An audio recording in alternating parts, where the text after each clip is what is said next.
Hai listeners, semoga keberuntungan selalu menyertai kalian semua. Balik lagi bersama Mimin di sini. Kali ini kita akan melanjutkan novel romantis Menunggumu di sini. Biar kalian gak penasaran dengan lanjutan kisahnya, yuk langsung saja menuju ke videonya.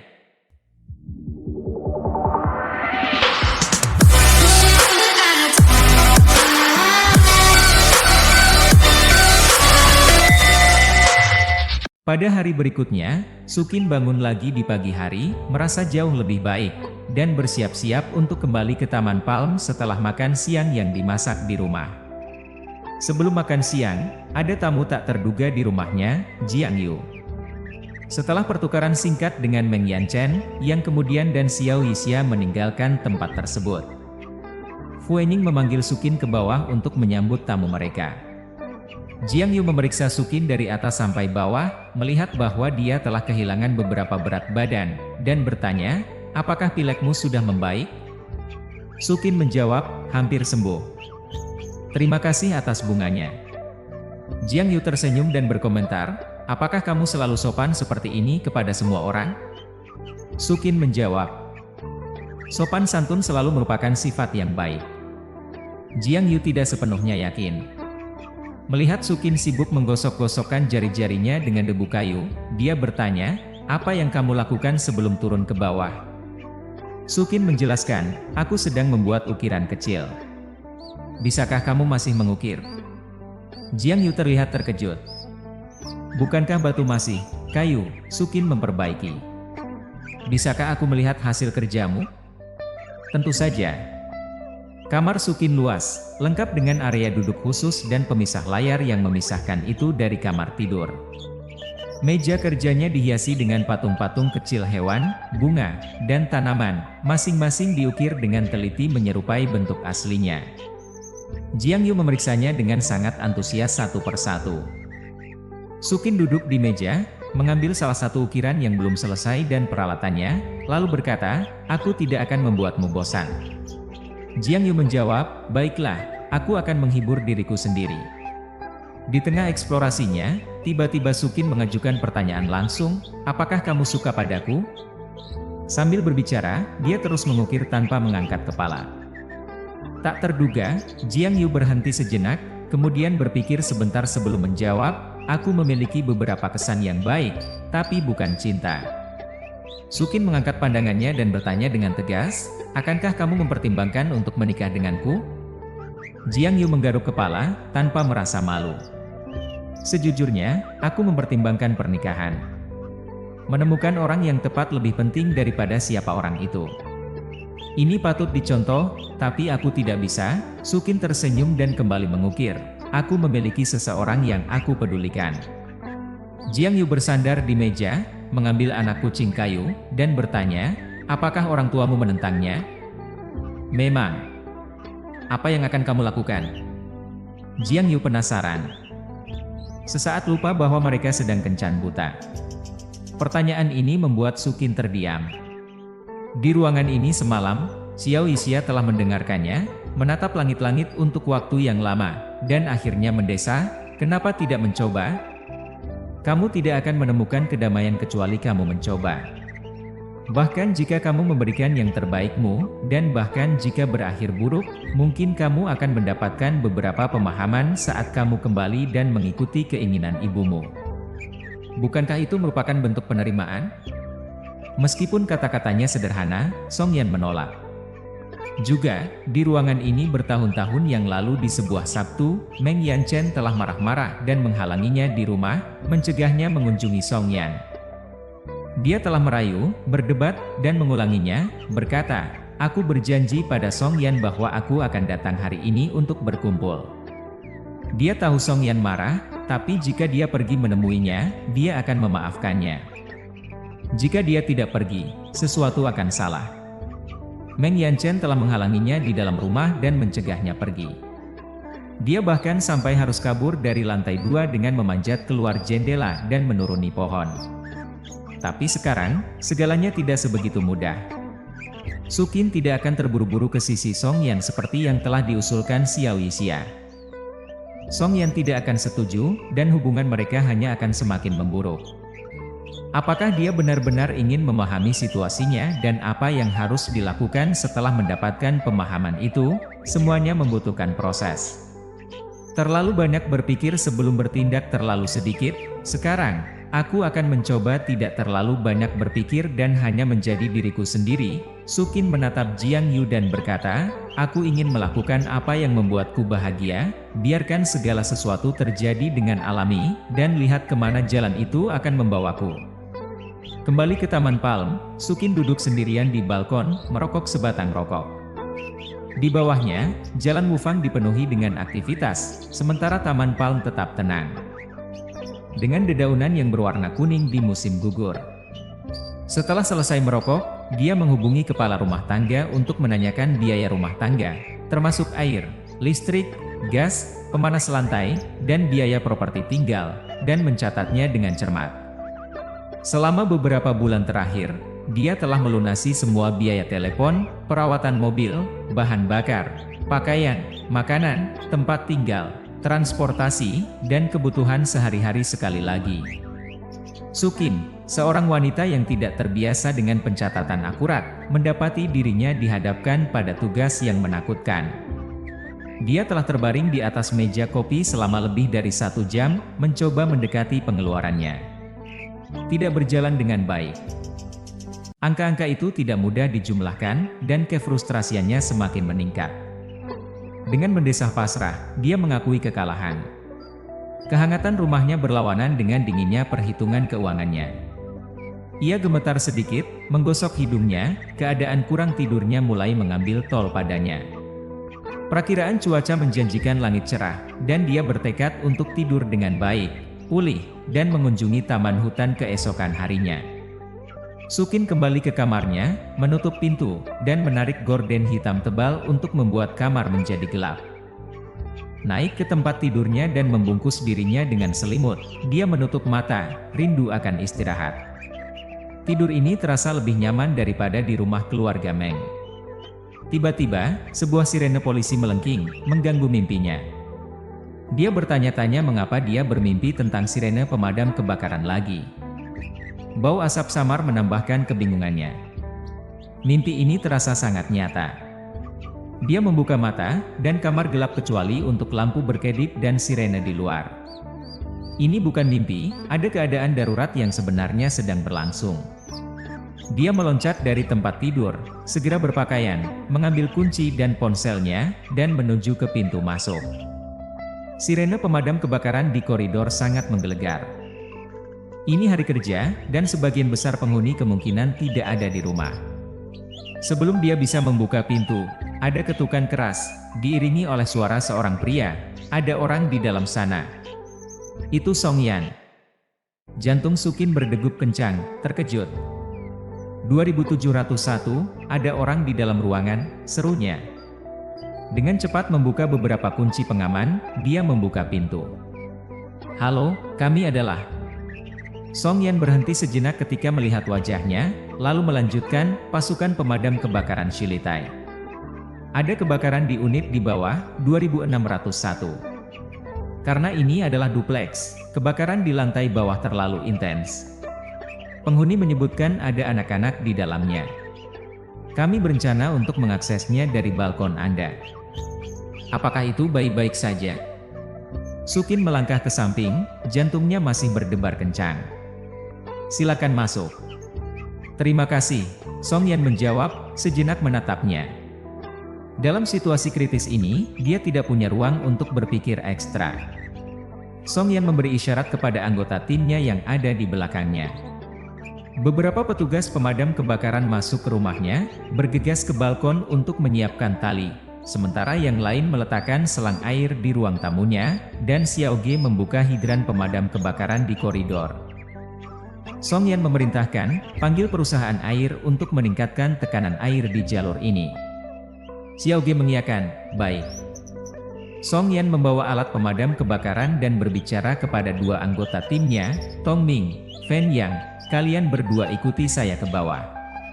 Yang lain, ikuti perintah. Dalam pemahaman, Song Yan dengan cepat memimpin dua petugas pemadam kebakaran melalui ruang tamu. Sukin berdiri di tengah, dengan gugup mundur untuk memberi mereka ruang. Dia menyaksikan mereka melewati. Berbalik, Sukin melihat Song Yan melekatkan tali pada tubuhnya tanpa peralatan keselamatan tambahan. Lalu dia melangkah ke atas rel balkon dan mulai turun. Ini adalah lantai ke-27. Angin kencang menerpa Sukin saat dia menatap ke balkon di lantai ke-26. Balkon bawahnya tertutup dengan kaca temperet besar, dengan hanya 2 jendela kecil yang tertutup di kedua sisi karena kabut asap baru-baru ini. Song Yan berdiri di tengah kekacauan, hatinya berdebar keras sambil menggenggam tali di satu tangan. Pergelangan tangannya terlilit erat di sekitar tali, menjaga dirinya terikat pada bangunan tersebut. Dengan tangan yang lain, ia dengan cepat mengambil palu keamanan dari tubuhnya dan mulai memecahkan kaca di depannya. Pukulan keras dan berulang kali bergema di udara. Setelah beberapa pukulan keras, ia menyimpan palu tersebut dan menggenggam tali dengan kedua tangan. Menginjak kaca yang hancur di bawahnya, ia membungkukkan lututnya dan menggunakan seluruh kekuatannya untuk mendorong melawan kaca. Orang yang bergantung pada tali itu meloncat ke udara dan kemudian turun dengan cepat, kaki mereka bersentuhan dengan kaca yang pecah dengan berisik. Upaya penyelamatan yang berani ini terulang 4 atau 5 kali, membuat orang itu bergoyang seperti bandul di udara sebelum jatuh ke kaca lagi. Sukin menyaksikan dengan napas tertahan, takut bahwa tali mungkin tidak mampu menahan tekanan yang kuat dan putus, mengakibatkan jatuh yang fatal. Dengan tendangan terakhir yang kuat, Song Yan memecahkan penghalang kaca tersebut, dan ia sendiri melesat melalui celahnya, jatuh ke dalam ruangan. Asap tebal membubung ke langit, meliputi daerah tersebut. Tali tergantung kosong, dan orang itu tidak lagi terlihat. 2 penyelamat lainnya ikut bergabung. Sukin, masih gemetar karena ketakutan, mengambil napas dalam angin dingin, namun segera tercekik oleh asap yang tajam, air mata pun mengalir di matanya. Di dalam bangunan itu, Song Yan bergegas lebih jauh ke dalam api, dengan cepat memeriksa ruangan-ruangan. Ia memegang pemadam api untuk melawan api sambil mencari di bawah tempat tidur dan dalam lemari. Namun, tidak ada tanda-tanda anak-anak atau bahkan lantai kedua di struktur tersebut. Di balkon Sukin, Yang Ci melewatkan selang air ke bawah kepada Tong Ming di tanah. Putaran cepat pada keran mengirimkan air melalui selang dan ke dalam api. Song Yan memberi instruksi kepada Tong Ming untuk tetap berada di lantai kedua untuk menghadapi kobaran api dan memanggil Xiao Geli Cheng untuk mendukung Tong Ming. Ia dan Fen yang turun ke lantai pertama. Ketika mereka turun tangga dari lantai kedua ke lantai pertama, sebuah dinding api menyambut mereka. Song Yan menggunakan pemadam api untuk membuka jalan, tetapi saat ia mulai turun tangga, bagian sol sepatunya lepas. Fen yang berteriak, dengan kekhawatiran tergambar di wajahnya, "Kapten, apakah kamu baik-baik saja?" Berjuang untuk mendapatkan keseimbangannya kembali. Song Yan memberi isyarat bahwa ia baik-baik saja. Fen yang dengan berani melompat ke dalam api. Api terus berkobar, menghancurkan segala sesuatu di jalannya. Lantai kayu, meja, kursi, lemari anggur, karpet, tirai, dan wallpaper semuanya berubah menjadi abu. Asap beracun memancar, menyengat tenggorokan mereka dan mengaburkan pandangan mereka. Song Yan mencari setiap sudut ruangan di lantai bawah, bahkan mencari di bawah tempat tidur dan dalam lemari buku, tetapi tidak menemukan jejak anak tersebut. Panasnya sangat menyiksa, dan udara berdenting dengan intensitas api. Fen yang keluar dari dapur, mengumumkan, api berasal dari kompor. Anak itu mungkin masih aman di salah satu ruangan, dan kemungkinan api menyebar dari dapur. Song Yan keluar dari kamar mandi, masih tangan hampa. Ketika ia menjauh dari pintu, panel tersebut tiba-tiba terbakar dan jatuh di belakangnya, nyaris melewatinya. Ia mengangkat panel pintu yang jatuh itu dan bergerak dengan hati-hati menuju ruang tamu. Fen yang mendesak, api di lantai pertama sudah tidak terkendali. Kita perlu naik ke atas dan memadamkannya dari atas.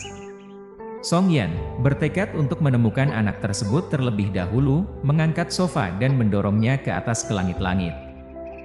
Saat ia melakukannya, ia segera mundur untuk menghindari reruntuhan yang runtuh. Sial!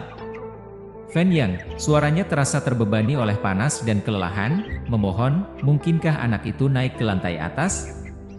Dapur di lantai bawah terbakar, jadi masuk akal jika anak itu mencari perlindungan di lantai atas. Ayo naik, tinggal di sini terlalu berbahaya dengan suhu yang terus meningkat. Song Yan merenung sejenak dan menyadari logika Fan Yang. Keduanya menderita dalam peralatan pemadam kebakaran berat mereka, basah oleh keringat. Tapi ketika mereka hendak kembali ke tangga, Song Yan tiba-tiba berhenti. Tidak, tangga juga terbakar. Dasar tangga telah berubah menjadi abu. Anak itu pasti masih di lantai pertama. Simpulkan Song Yan. Ia kembali masuk ke dalam api, mencari dengan panik tanda-tanda anak tersebut. Api telah melahap seluruh lantai pertama, tidak meninggalkan apapun selain reruntuhan yang hangus. Daun-daun di balkon telah berubah menjadi abu oleh api yang tak kenal lelah itu. Song Yan terperangah, hatinya berdebar saat ia melangkah menuju balkon lantai pertama. Api berkobar di sekelilingnya, tetapi ia hanya memikirkan satu hal, menyelamatkan siapapun yang mungkin terjebak di dalam. Saat mencapai balkon, Song Yan melihat beberapa pohon tinggi dan rimbun yang ditanam di sana. Tanpa ragu, ia mulai membersihkan ranting-ranting mati dan puing-puing, mengungkapkan sebuah baskom kecil dari porselen yang tersembunyi di tengah hijaunya tanaman. Di dalamnya, seorang bocah kecil terbaring terlipat, tak sadarkan diri dan tampaknya tanpa nyawa. Tanpa ragu, Song Yan menggendong anak itu ke dalam pelukannya, melindunginya. Dia tahu tidak ada waktu yang boleh terbuang. Dia berlari melintasi lantai pertama yang terbakar, dengan api menjilat tumitnya, dan mencapai pagar balkon. Di sana, ia melihat seutas tali yang telah dilemparkan oleh rekan timnya dari atas. Dengan cepat, ia mengikat anak itu dengan aman ke tubuhnya dan memulai pendakiannya ke lantai kedua. Api di tingkat ini baru saja dipadamkan, dan anggota tim penyelamatan lainnya, Xiao Ge, telah mengambil selang air dan turun ke lantai pertama untuk memberikan bantuan. Di balkon lantai kedua, Sukin berdiri, hatinya berdegup kencang saat ia melihat ke bawah ke adegan yang kacau. Asap tebal dan hitam menghalangi pandangannya, membuatnya tidak bisa melihat dengan jelas. Petugas pemadam kebakaran masuk ke dalam bangunan satu persatu, tetapi belum ada yang keluar. Saat angin dingin dan asap bergantian, Sukin menggigil, keringat bercucuran di dahinya. Dia tidak bisa tidak merasa kecemasan, ketegangan, dan perasaan tidak berdaya yang tumbuh. Lalu, dalam momen penting, seorang tangan muncul dari asap di bawah. Meraih tali pengaman yang melingkari pergelangan tangan. Suara Song Yan, parau dan mendesak, menembus kekacauan saat ia berteriak, "Tarik!" Tanpa ragu, orang-orang yang berkumpul di balkon menggenggam tali pengaman dan menarik dengan sekuat tenaga. Perlahan tapi pasti, Song Yan mulai naik, memeluk erat anak yang tak sadarkan diri dalam asap yang tebal. Sukin menyaksikan dengan kagum dan penuh pengertian. Dia belum pernah menyaksikan tindakan keberanian yang begitu tanpa pamrih. Song Yan benar-benar orang yang luar biasa, merisikokan nyawanya untuk menyelamatkan orang lain. Mata mereka bertemu sejenak, dan ada hubungan yang terjadi di antara mereka. Wajah Sukin yang pucat dan terkejut diapit oleh anggota timnya saat ia membungkukkan tubuhnya ke atas pagar. Matanya penuh dengan campuran kecemasan, ketegangan, dan rasa sakit yang tak terungkap. Song Yan juga memandang mata Sukin. Dalam pandangan bersama itu, mereka memahami satu sama lain pada tingkat yang melampaui kata-kata. Tanpa ragu, tubuh Sukin mundur dari balkon, dan Song Yan dengan cepat menuju tangga yang mengarah kembali ke lantai pertama, bertekad untuk melanjutkan misi penyelamatan heroiknya.